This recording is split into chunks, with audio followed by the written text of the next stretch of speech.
Suaraku masuk kah? Masuk. Oke. Oke, siap. Bismillah.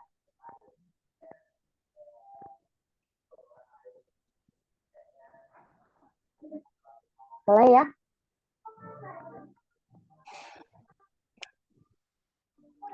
Sudah bisa kita mulai, Benita?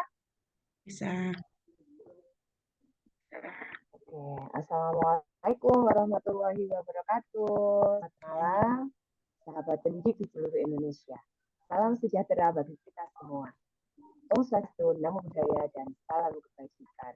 Selamat datang di Kombel Bungkus TK2 Kecamatan Permedi, Kota Batu, dalam webinar series yang ketiga ya sekarang ya, mengambil topik persiapan administrasi tahun ajaran. Bersama saya, Isma Fauziah, yang akan menemani sahabat pendidik seluruh Indonesia. Sahabat pendidik, tahun ajaran 2023-2024 telah berakhir. Dan segera jelang tahun ajaran 2024-2025. Apa saja administrasi yang perlu kita siapkan untuk menjelang tahun ajaran baru? Yuk, nanti kita akan kupas tuntas bersama narasumber kita yang spesial. Beliau adalah pengelola dari TK Bina Putra 30 Kerto, Kecamatan Bumiaji, sekaligus asesor bahan PAUD. Wow. Profil lengkap beliau nanti akan disampaikan di PP beliau. Kita panggil, kita sapa dulu. Yuk, Bu Lili Awalul, mana pesan Anda?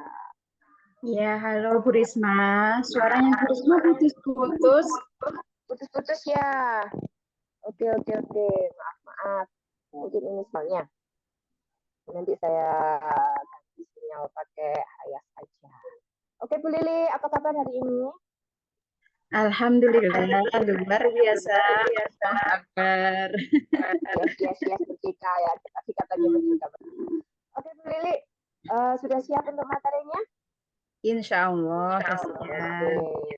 Untuk sahabat pendidik di seluruh Indonesia, sebelum saya sekarang kepada narasumber kita yang sangat top, nanti jika ada pertanyaan atau mungkin ada ya yang bikin penasaran, langsung saja bisa raise hand atau langsung bertanya. Jadi fleksibel saja. Nonton gitu ya Bu Lili ya? Bisa disepakati seperti itu ya pikirannya? Oke, tanpa berlama-lama dan tempat saya persilahkan kepada Bu Lili. Baik, terima kasih atas waktu yang diberikan. Cek suara saya cukup jelas? Jelas, Bu Lili. Oke, siap. Saya coba share screen terlebih dahulu ya. Ini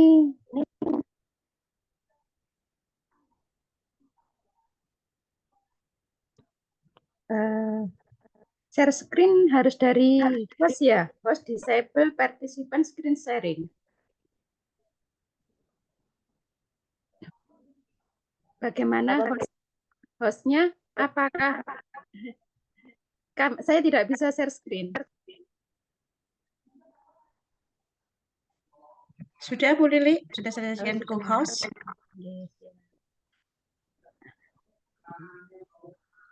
Bisa?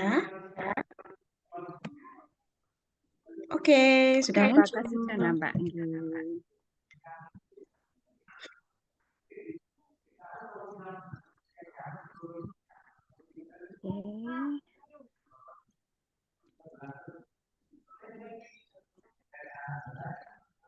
Sudah cukup jelas, nampak? Bagaimana? Jelas ya share screen yang saya kirimkan? Belum. Oh, belum. Wah, di saya sudah muncul malah. File. Stop. Saya ulang lagi ya, coba ya.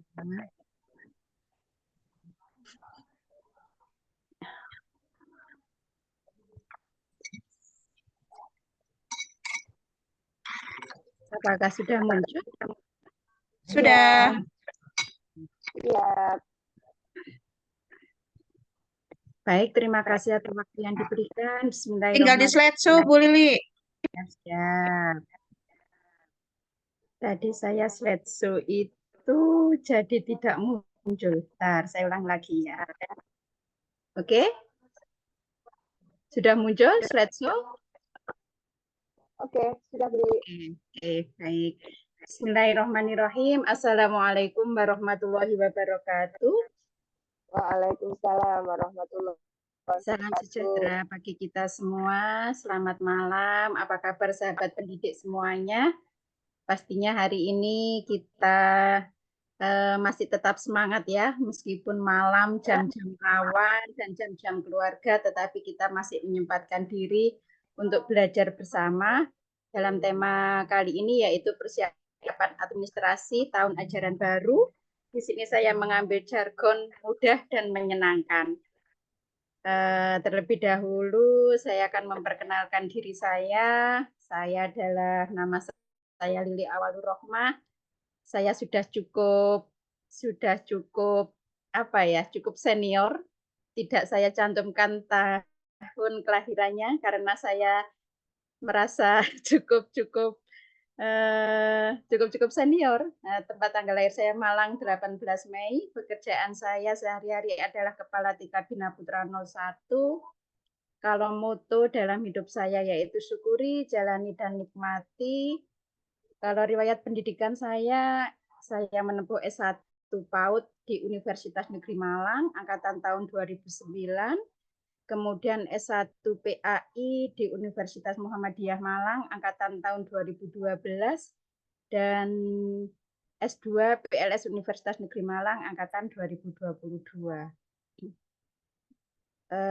Sebelum kita membahas administrasi, saya ingin tahu keaktifan panjenengan semua.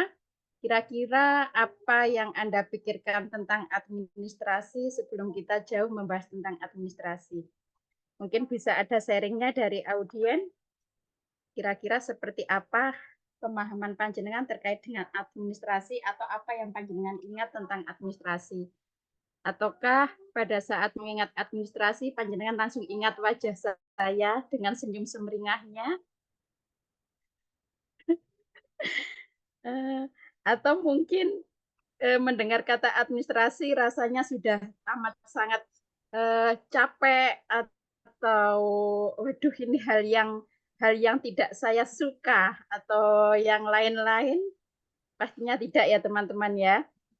Nah, harapan saya kalau panjenengan mendengarkan tentang kata administrasi, tidak apa-apa panjenengan mengingat wajah saya yang sumringah ini. Tapi lebih lanjutnya mari kita belajar bersama-sama tentang administrasi itu apa. Di sini yang akan kita bahas pastinya adalah administrasi pendidikan. Kalau kita berbicara masalah administrasi itu sangat luas sekali. Kadang sering kita dengar administrasi itu identik dengan dunia perkantoran. Nah, karena di lembaga pendidikan juga tak lepas dari kata administrasi, pada kesempatan kali ini saya akan bersama-sama dengan teman-teman untuk belajar tentang administrasi pendidikan. Sebelumnya perlu kita pahami terlebih dahulu pengertian administrasi pendidikan atau education administration adalah suatu disiplin ilmu yang berfokus pada perencanaan, pengorganisasian, pengarahan, pengkoordinasian, dan pengendalian sumber daya dalam suatu lembaga pendidikan. Ini mencakup manajemen personil, fasilitas fisik, keuangan, dan semua unsur yang terlibat dalam penyelenggaraan pendidikan. Kemudian apa sih tujuan kita melakukan atau mengerjakan suatu administrasi atau tujuannya administrasi itu ada di dunia pendidikan itu tujuannya apa? Tujuan yang pertama yaitu meningkatkan kualitas pendidikan. Yang kedua, efisiensi dan efektivitas. Yang ketiga, mengembangkan kepemimpinan. Yang keempat, menjaga keseimbangan dan keadilan. Kemudian peran dan fungsi administrasi pendidikan. Peran administrasi pendidikan di sini adalah sebagai perencana, pengorganisasi, pengarah, pengkoordinator, dan pengendali. Sedangkan fungsinya sendiri, administrasi pendidikan itu berfungsi sebagai perencanaan pendidikan. Yang kedua, pelaksanaan kebijakan. Yang ketiga, evaluasi dan pengembangan. Yang keempat, manajemen sumber daya. Yang kelima, komunikasi dan hubungan masyarakat. Dalam menyusun administrasi di lembaga pendidikan kita, seperti apa sih yang harus, administrasi apa saja yang harus ada dalam lembaga pendidikan? Yang pasti dalam menyusun administrasi di lembaga pendidikan kita berpedoman pada 8 standar nasional pendidikan. Di situ ada standar 1 sampai standar 8. Yang pertama yaitu standar kelulusan, atau kalau di PAUD biasa disebut dengan standar tingkat pencapaian perkembangan anak. Kemudian standar isi, standar proses, standar tenaga kependidikan, standar sarana dan prasarana, standar pengelolaan, 7 standar pembiayaan, dan 8 standar penilaian. Selanjutnya, kita akan mengupas sedikit terkait dengan standar-standar tadi, kira-kira seperti apa administrasi yang ada. Kita mulai dari standar 1. Standar 1, administrasi yang ada pada standar 1 itu adalah tentang data-data atau administrasi pencatatan tentang deteksi pertumbuhan anak dan deteksi perkembangan anak. Pertumbuhan anak di sini adalah terkait dengan fisik tumbuh kembang anak. Kira-kira administrasinya apa ya? Yang pertama tentang pencatatan, pengukuran tinggi badan, berat badan, lingkar kepala, pencatatan, pengukuran beserta analisisnya. Analisisnya, oh berat badan anak ini usia si A usianya segini, berat badan idealnya adalah misalkan berat badannya adalah 12 kilo, misalkan begitu. Oh kok ternyata diukur bulan ini berat badannya adalah 13 kilo. Nah, rentan normal itu antara berapa dan berapa. Nah, itu dianalisa. Kemudian kita catat dan kita administrasikan. Yang kedua, deteksi perkembangan anak. Kalau perkembangan anak itu berarti terkait dengan kemampuan. Seperti yang pada pertemuan webinar kita yang kemarin telah disampaikan oleh sahabat pendidik tentang asesmen awal, KPSP, atau asesmen semester, seperti itu termasuk administrasi tentang deteksi perkembangan anak.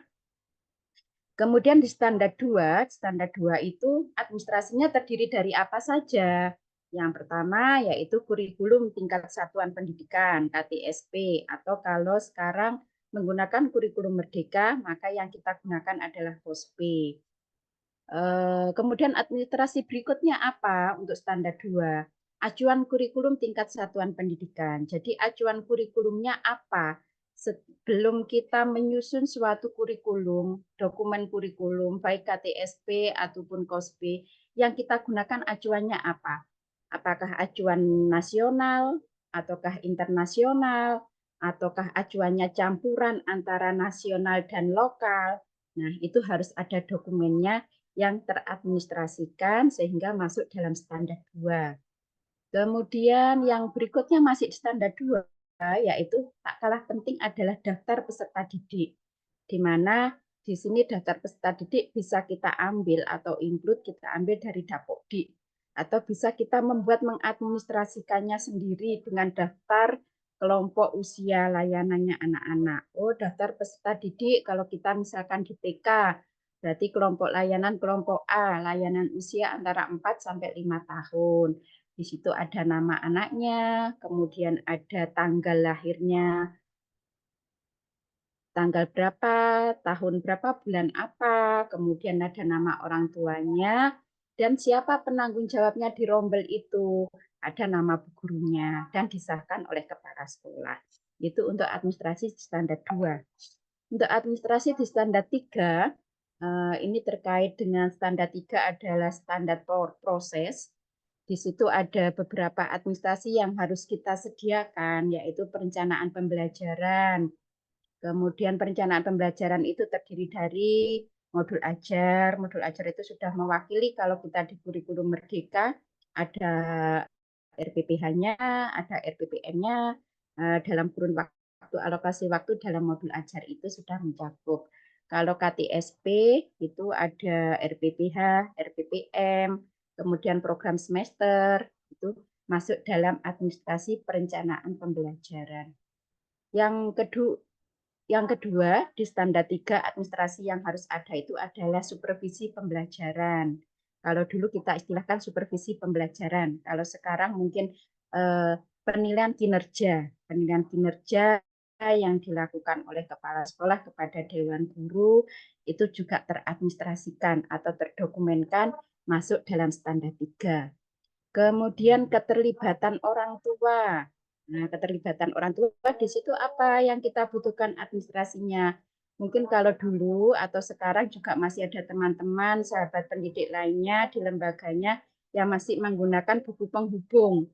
Buku penghubung dengan berbagai fungsi. Masing-masing lembaga memiliki ciri khas masing-masing. Ada yang buku penghubung sebagai media komunikasi, mungkin karena daerahnya terpencil atau daerahnya belum terjangkau dengan fasilitas digital. Kalau yang lainnya, kalau kita yang mungkin terjangkau dengan fasilitas digital, ada media komunikasinya yaitu WA Group, nah semacam itu. Kemudian kalau ada organisasi orang tua kayak paguyuban, kemudian komite.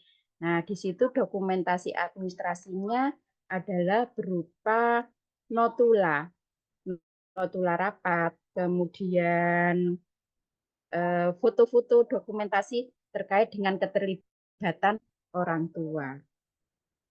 Kemudian masih di standar 3, administrasi lain apa? Ketersediaan dokumen laporan, foto buku penghubung, atau contoh format komunikasi lainnya antara orang tua dengan pendidik. Yang tadi sudah saya sampaikan, ada buku penghubung, ada WA Group, ada foto-foto kegiatannya. Atau mungkin yang sering kita lakukan tetapi terabaikan masalah administrasi, biasanya kegiatan-kegiatan yang dipanitiai oleh orang tua. Misalkan kegiatan pentas seni akhir tahun itu dihandle oleh paguyuban. Nah, di situ kalau memang itu terjadi, hal idealnya itu ada SK panitia, kemudian ada laporan panitia. Nah, hal semacam itu masuk dalam administrasi di standar 3 tentang ketersediaan dokumen laporan, foto, buku penghubung atau komunikasi lain dan laporan-laporan ketersediaan yang ke 1, 2, 3, 5. Yang kelima, kerjaan dokumen laporan, foto pertemuan, aktivitas yang diselenggarakan oleh satuan pendidikan yang melibatkan orang tua. Kemudian kalau di standar 4, itu tentang standar tenaga atau standar PTK, pendidik dan tenaga kependidikan. Di sini apa yang harus ada? Rekapan tentang data-data PTK-nya. Biar baik biodata atau biodata bisa kita unduh di Dapokdi, kemudian dilengkapi dengan sertifikat-sertifikat yang dimiliki oleh PTK, kemudian ijazah. Nah, itu masuk dalam administrasi di standar 4.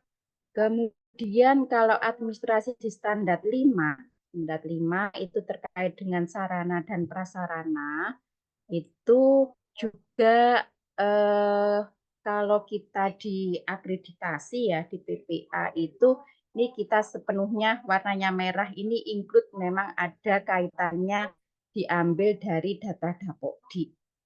Nah, yang perlu kita perhatikan apa yang harus kita sediakan sebagai bentuk administrasi di standar 5. Yang pertama, ketersediaan dokumen daftar inventaris keberadaan sarana bermain pada Dapokdi. Nah, sesuai dengan Dapokdi, API-nya apa saja. Kita data, kita administrasikan. Daftar inventarisnya itu apa saja yang kita miliki. Misalkan tentang sudut keimanan atau keagamaan, itu apa saja. Misalkan miniatur tempat ibadah, miniatur gerakan sholat atau alat-alat sholat, dan lain sebagainya. Kemudian yang kedua, ketersediaan dokumen sarana umum pada Dapokdi. Sarana umum itu apa? Ketersediaan listrik, internet, PDAM, air. Nah, itu dokumennya berupa apa, Bu Lili?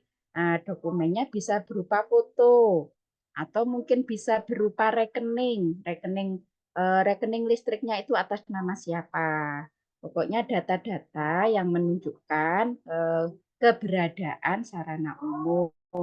Kemudian toilet jongkok itu juga masuk dalam ketersediaan dokumen sarana umum pada Dapodi.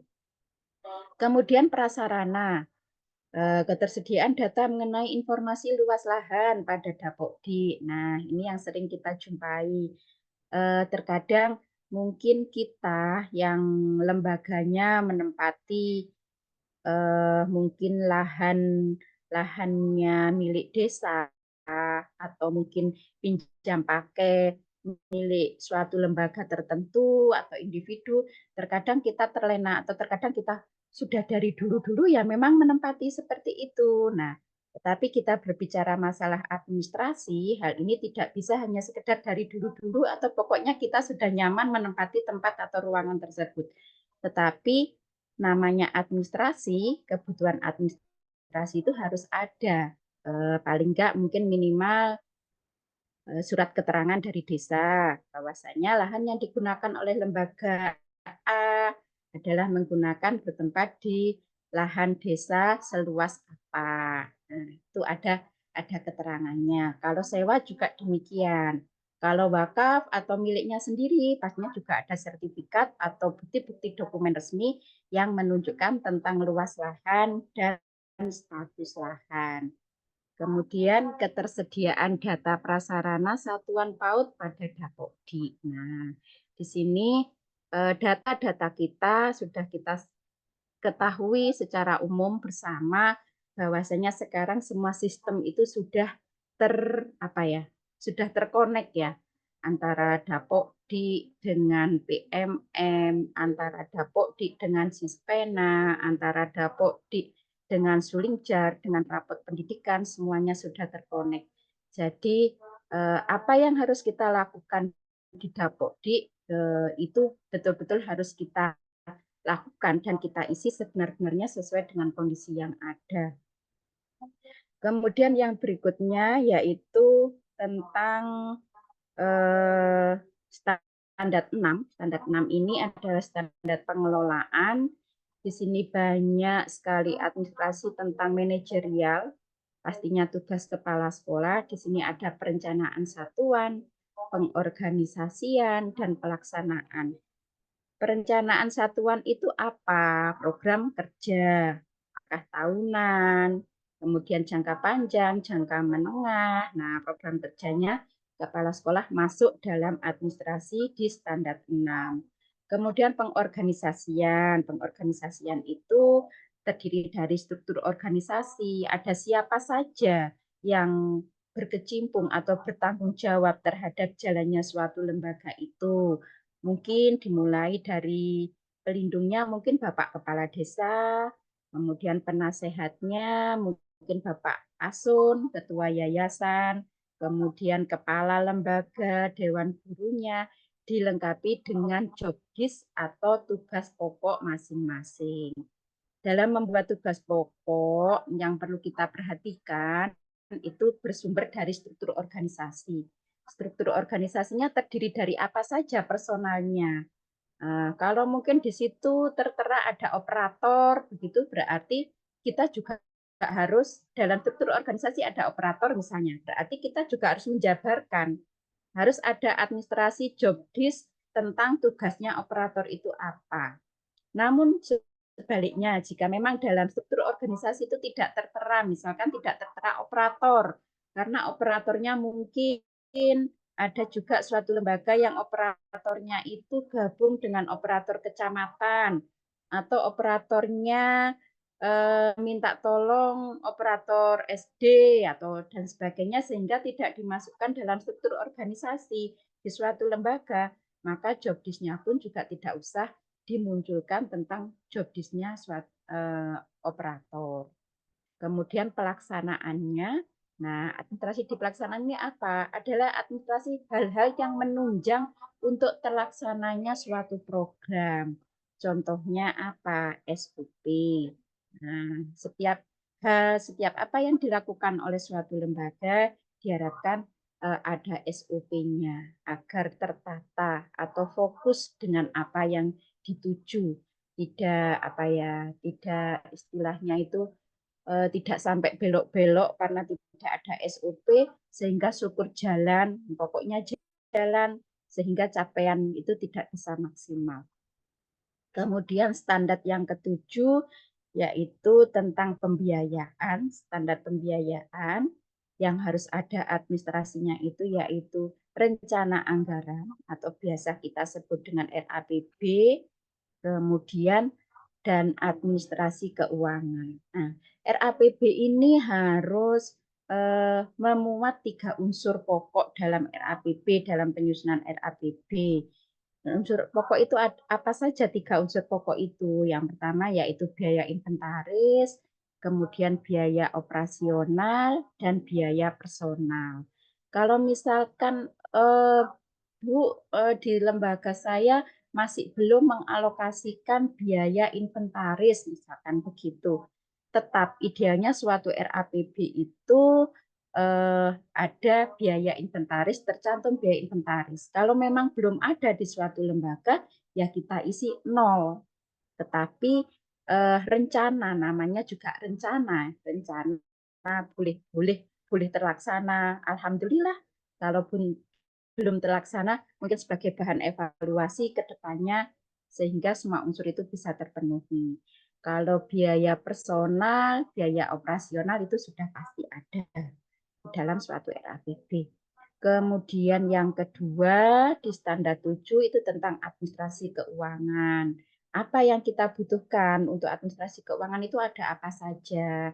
Ada catatan, ada pencatatan keuangan, keluar masuknya, masuk dari sumber masuknya apa saja dicatat setiap hari, atau istilahnya kadang-kadang di lingkungan di sekitar kita itu kita biasanya kita istilahkan itu buku campur-campur atau buku gadu-gadu.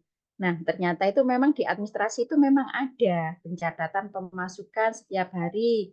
Oh, SPP tanggal ini masuk dari anak si A, si B, si C, misalkan begitu. Atau iuran apa masuk, catat di dalam pemasukan. Kemudian kita belanjakan untuk apa? Ada biaya apa saja? Oh, ternyata ada mungkin pembelian APE, atau mungkin ada kebutuhan fotokopi, atau mungkin kebutuhan apa saja yang terkait dengan biaya operasional setiap bulan itu apa, dicatat pada pencatatan pengeluaran. Kemudian administrasi di standar 8, itu terkait dengan standar penilaian, itu yang pertama yaitu penilaian perkembangan anak, itu jangka waktu atau skala berapa, apakah nilai harian, kemudian mingguan, kemudian bulanan, semester. Kalau dulu kita sering mendengar ada istilahnya rangkuman penilaian ya, rangkuman penilaian harian, rangkuman penilaian mingguan, rangkuman penilaian bulanan. Kalau dulu itu kan seperti itu ada administrasinya juga. Selama ini penilaian dilakukan setiap apa. Nah, itu skalanya. Kemudian skala waktunya. Kemudian teknik penilaiannya. Teknik penilaiannya apa saja? Apakah checklist? Apakah butuh berseri? Apakah catatan anekdot? Nah, itu diharapkan seharusnya, semestinya berbicara tentang administrasi, semua ada dokumennya dan teradministrasikan. Kemudian di 8.2 itu masih di standar 8, administrasi di standar 8. Yang kedua itu adalah laporan perkembangan anak. Apakah laporannya dilakukan setiap 1 minggu sekali, ataukah 1 bulan sekali, atau mungkin kita masih mampu di titik laporan perkembangan itu di 1 semester, mungkin begitu. Rapotan itu sama mungkin yang di akhir tahun adalah berupa ijazah. Kemudian jenis administrasi. Administrasi ditinjau dari jenisnya. Saya mengklasifikasikan ada 2 jenis administrasi pendidikan. Yang pertama yaitu administrasi pembelajaran, yang kedua adalah administrasi sekolah. Nah, yang administrasi pembelajaran biasanya adalah administrasi yang dilakukan atau tersedia atau sebagai pegangan administrasi guru. Antaranya apa saja? Perencanaan pembelajaran, ajarnya, mungkin RPPH, RPPM, PROSEM. Nah, itu masuk dalam perencanaan pembelajaran. Kemudian pelaksanaan pembelajarannya. Pelaksanaan pembelajarannya itu administrasinya bisa RPPH dan juga dokumentasi. Dokumentasinya apa? Apakah foto atau video? Itu juga harus teradministrasikan sebagai bentuk administrasi pembelajaran. Kemudian yang ketiga, penilaian pembelajaran. Seperti tadi ada kaitannya di standar 8. Nah, ini seorang guru harus memiliki administrasi kelas, administrasi pembelajarannya ini, penilaian pembelajaran. Kira-kira hari ini atau minggu ini di topik ini penilaiannya apa yang muncul. Nah, itu ada apakah ada penilaian checklist, catatan anekdot, kemudian hasil karya. Nah, semacam itu juga harus terdokumentasikan, teradministrasikan juga secara tertib. Kemudian administrasi sekolah. Administrasi sekolah ini yang lebih besar ya, lebih besar karena ini merupakan administrasi suatu lembaga. Di situ ada apa saja? Ada kurikulum sekolah, pasti ya, pasti suatu sekolah wajib sekali hukumnya ada kurikulumnya. Apakah KTSP ataukah KOSP. Kemudian ada atau administrasi tentang tenaga kependidikan seperti tadi yang sudah saya ulas atau saya sampaikan di standar 4. Kemudian administrasi sarana prasarana, inventarisasi barang, sarpras. Nah, tadi juga sudah saya sampaikan di standar 5. Kemudian administrasi pengelolaan. Nah, itu juga tadi sudah saya sampaikan, pengelolaan standar pengelolaan itu ada di standar 6. Kemudian administrasi keuangan, itu tadi di standar 7 sudah saya sampaikan. Dan yang keenam, administrasi laporan perkembangan anak. Nah, itu terkait dengan jenis administrasi. Kemudian ini yang menjadi apa ya? Menjadi topik pembahasan kita pada malam hari ini. Apa sih yang harus disediakan? Administrasi apa saja di awal tahun ini? Yang pasti yang pertama adalah kurikulum sekolah. Saya yakin sahabat pendidik semuanya sekarang hari ini adalah awal di kalender pendidikan awal libur semester ya. Libur semester 2 pasti saya yakin teman-teman sudah melakukan raker di masing-masing lembaganya untuk melakukan evaluasi kurikulumnya, kemudian menyusun kembali kurikulum di tahun ajaran yang akan datang. Nah, kurikulum sekolah itu apa yang harus kita perhatikan? Nah, yang pertama adalah cover dan daftar isi. Masa sih Bu Lili sepenting itu cover sama daftar isi? Penting sekali, saya pasti penting. Karena tanpa panjenengan menyediakan cover, tanpa sahabat pendidik semuanya membuat cover atau daftar isi, saya yakin kurikulumnya tidak akan di-print atau tidak akan tersedia. Kalau panjenengan tidak di-print, saya yakin itu tidak efektif. Karena pada saat kita butuhkan, pasti kita akan membuka-buka di mana dokumen itu. Nah, idealnya seyogyanya tetap harus ada administrasi kurikulum yang kita gunakan. Ada cover dan daftar isinya. Kemudian ada lembar pengesahannya. Disahkan oleh siapa? Paling enggak minimal disahkan oleh kepala satuan atau ketua yayasan. Boleh. Syukur-syukur kalau mungkin kita bisa menjangkau karena suatu kondisi daerah itu berbeda-beda. Mungkin kalau kita yang berada di Kota Batu karena lingkup wilayah kotanya kecil, mungkin kita bisa meminta lembar pengesahan itu disahkan, ditandatangani oleh pengawas atau dinas pendidikan